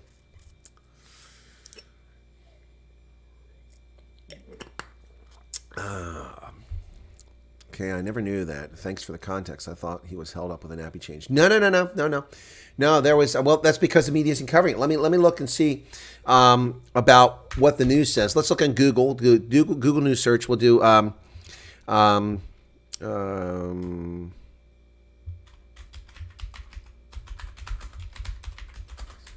Palestinian protest, D.C. Okay. All right. So it's on YouTube. Pro-Palestinian protesters attempt to disrupt the State of the Union address near Capitol. Biden's legacy is genocide. Pro-Palestinian protesters block roads near State of the Union. Man accused of revving engine in crowd. Oh, by the way, he was arrested. He was arrested for revving his engine, but the insurrectionists weren't. Axios, police and pro-Palestinian demonstrators clash. That's November. So 15 hours ago, we want justice. Hunters march to the Capitol. Biden sparks Gaza protest. Rolling Stone. Yeah, so there's some coverage of it. So let's do this here very quickly. There's Fox News. Pro-Palestinian protesters attempt to disrupt the State of the Union address. They're all insurrectionists interfering with official proceeding. Pro-Palestinian protesters gathered outside President Biden's State of the Union address Thursday night in an apparent attempt to disrupt the proceedings. It says 100, but it was more than 100. I saw them. Yep, they blocked the street and they delayed him from getting there. Yep.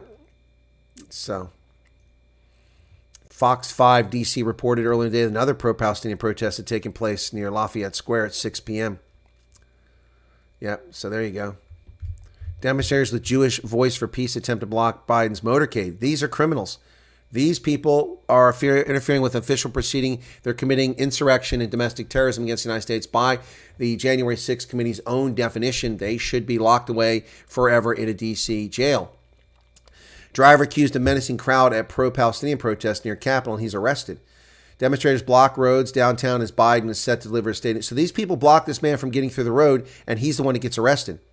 Pro-Palestinian protester blocked roads near the White House and U.S. Capitol as President Biden was set to deliver a State of the Union address.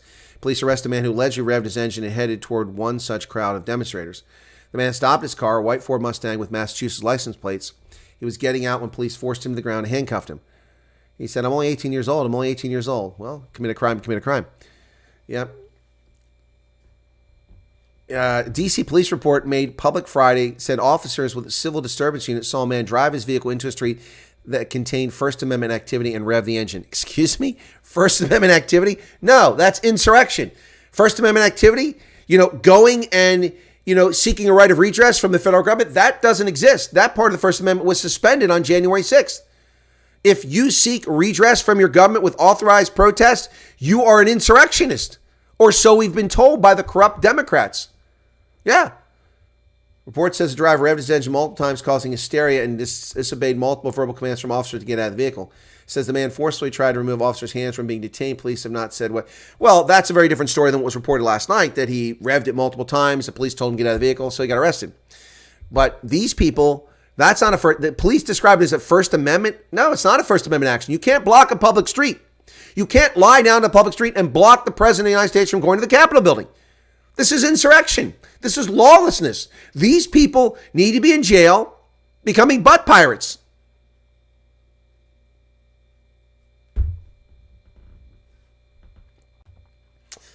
Dozens of protesters blocked Pennsylvania Avenue along Biden's route. At 7:20, protesters marched into the intersection of Pennsylvania and 4th and spread a banner across the street. About 24 demonstrators wearing black T-shirts read "Biden's legacy equals genocide," locked arms and held hands to form a chain to briefly block traffic. A second group of demonstrators sat down across Pennsylvania Avenue about a block away and unfurled a large green and white Palestinian flag. After 2 hours, protesters began winding down their chants, songs, and speeches. They should all be in jail. I mean, they're not allowed to this. This is illegal. Is it not? Isn't this illegal protest? Isn't this insurrection? Isn't this the very definition of what happened on January 6th? Yeah, pretty much. Pretty much, folks. But apparently, you can do these illegal criminal acts if you're in support of the political left.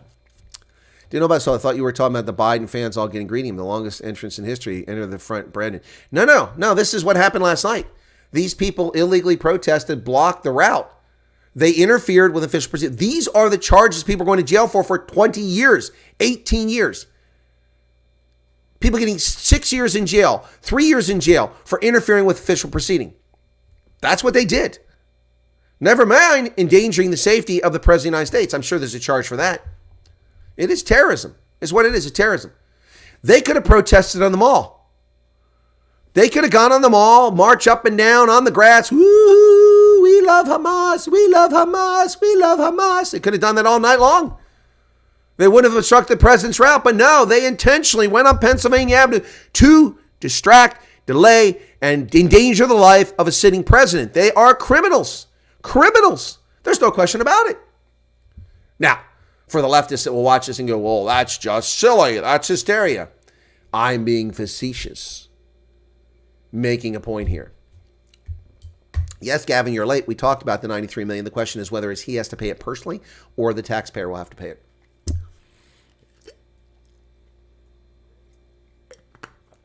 Too many criminals running free. Agreed. John says, Reed, you were not pleased with the Title 38. What are you talking about, John? What are you talking about?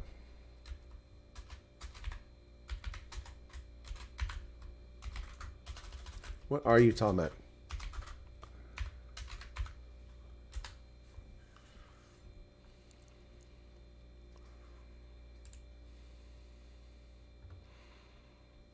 I need, what about Title 38? It says tile, but I think you mean Title 38 because that's federal code. What do you mean, John Jarvis? What am I not pleased with? Too many criminals running free. Yeah, no, I need John Jarvis to explain to me because I'm curious about that now. What do you mean about Title 38? Shares in that couch. Yeah, no, I'd love to have shares in Pala Pala. You would pitch, what's this?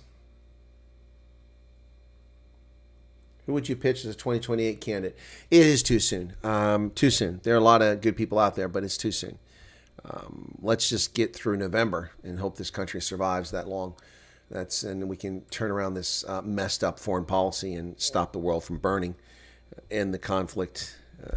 Joe Biden's war in Ukraine, Joe Biden's incompetence in South Asia, Joe Biden's incompetence.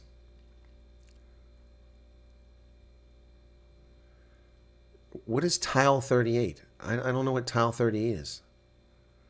John, I don't. What are you talking about? What is Tile? I don't know what a Tile 38 is. What's a tile? Let's look that up. Tile 30. I never heard of that. See, it sounds like something you put on your floor. Tile 38. Geospatial database geofencing server.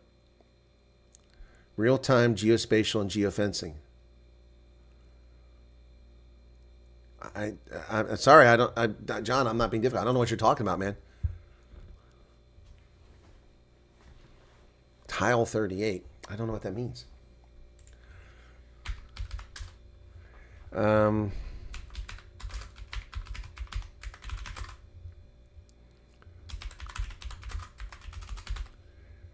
you talking about my position on the primary ballot? Is that what you're talking about?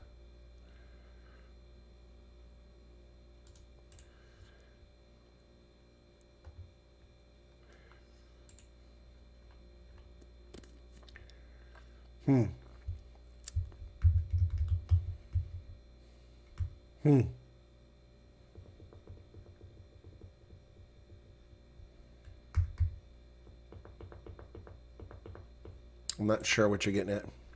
I thought Title 38 too. That's what I said. Title 38 is tied to veterans. It's veterans payments and such. Jeb Jackson, remain in Mexico. No, I don't like Mexico, man. I've been to Mexico. Does nothing for me. Geospatial position. That's what I'm saying. I don't know what he's talking about.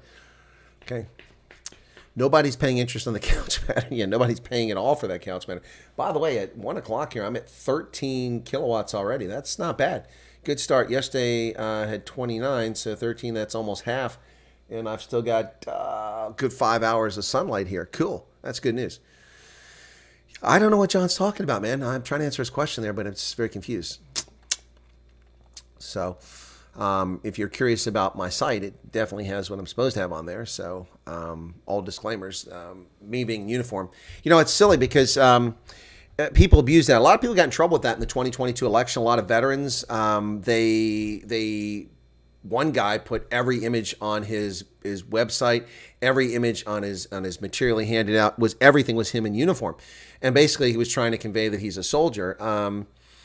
That'll get you in trouble. You're allowed to use photographs of your time in uniform. I mean, in my case, I mean, how can I not? I mean, think about it. I mean, I spent my entire adult life in uniform. And I'm in uniform 12 to 14 hours every day, most places where I was at, for my entire adult life, except when I'm on vacation, which is just a little bit. So it's almost impossible to not to have photographs of me in uniform. That's been the majority of my life experience. So, but I did judiciously use that. Okay, here we go. You drew the Tile 38 from the bag. Oh, it was reported you were not overly impressed. Who reported it was not overly impressed? What are you talking about there? Where is such a thing reported?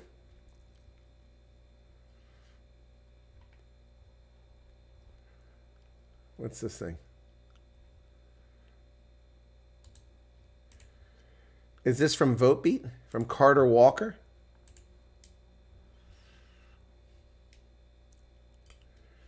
Let me see.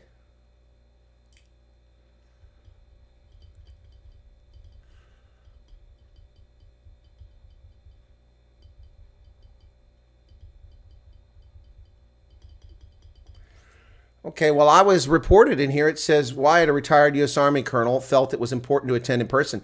Many did not, leaving the department employees to draw for them. In a green hoodie, sporting a large white beard, and cheerfully making conversation with other candidates, Wyatt stood out among the candidates who showed.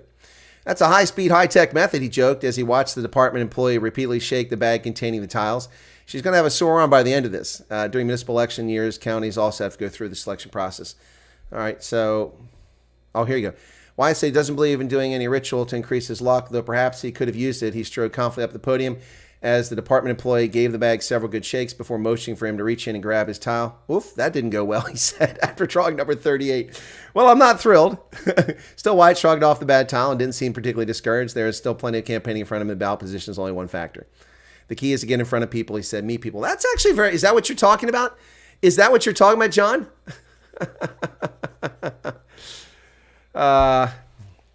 Yeah, no, that's right. I'm all over the uniform. So that's the other thing, but you have, so the Department of Defense came up with a policy around 2008 during the Iraq conflict because a lot of veterans were starting to run for office. It wasn't an existing policy. Yes, John, that's John. Okay, John, I'm not going to pick on you, but the way you said that is if it was bad. This is actually very good. This is a nice write-up.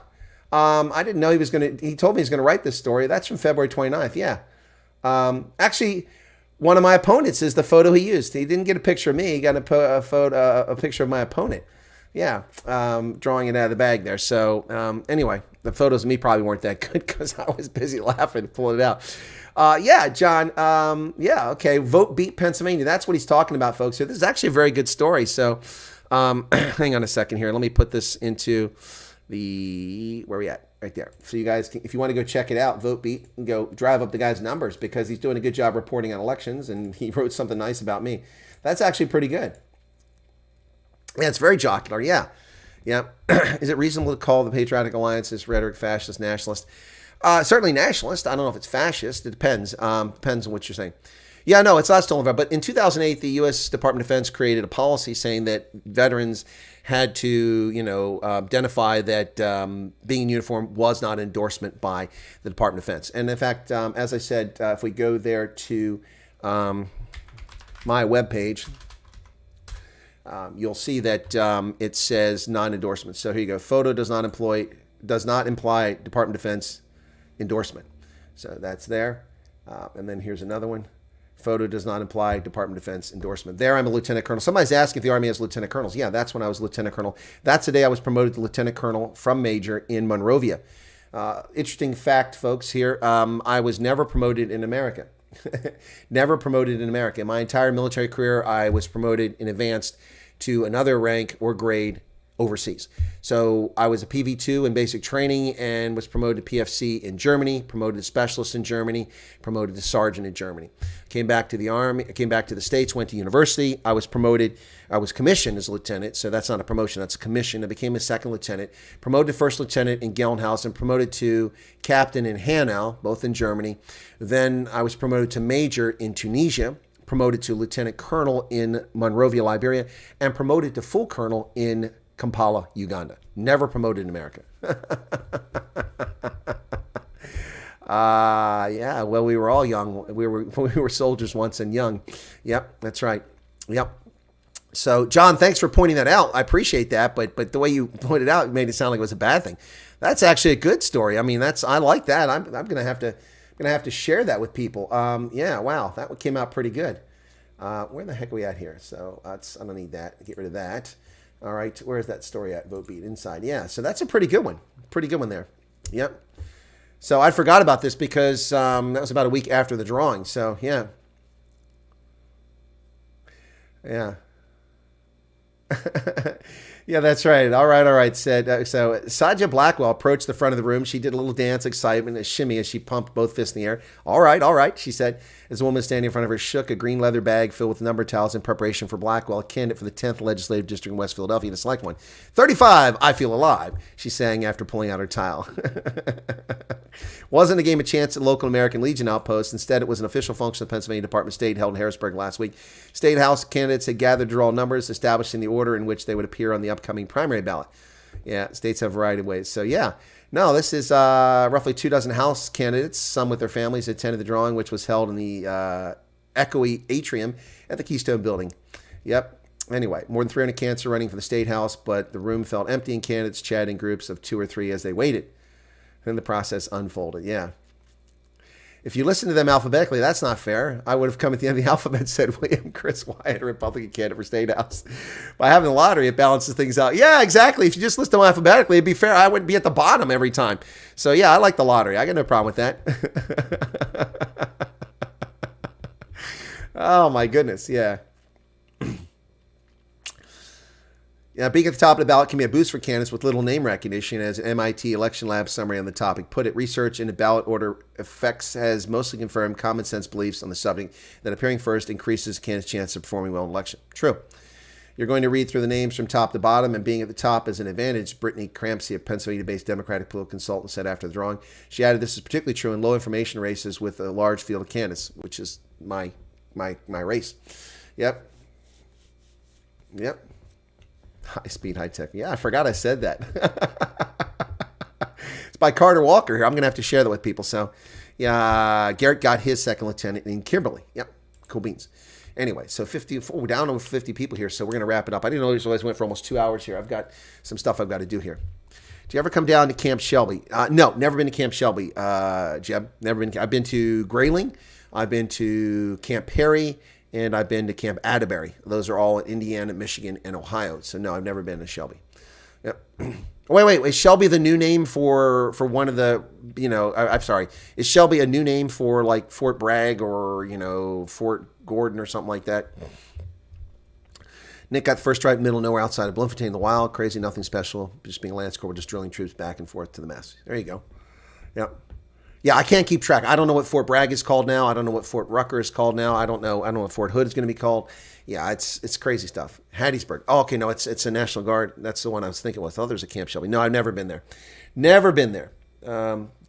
14 kilowatt hours, and it's 1 o'clock. So twice that would take me for the full day. I've got till 2, 3, 4, 5. That's the main hours of electricity, and then 5 to 6 I can get a little bit. So 4 hours still. And at 5 kilowatt hours, could be another 25. That could take me 39. That'd be cool.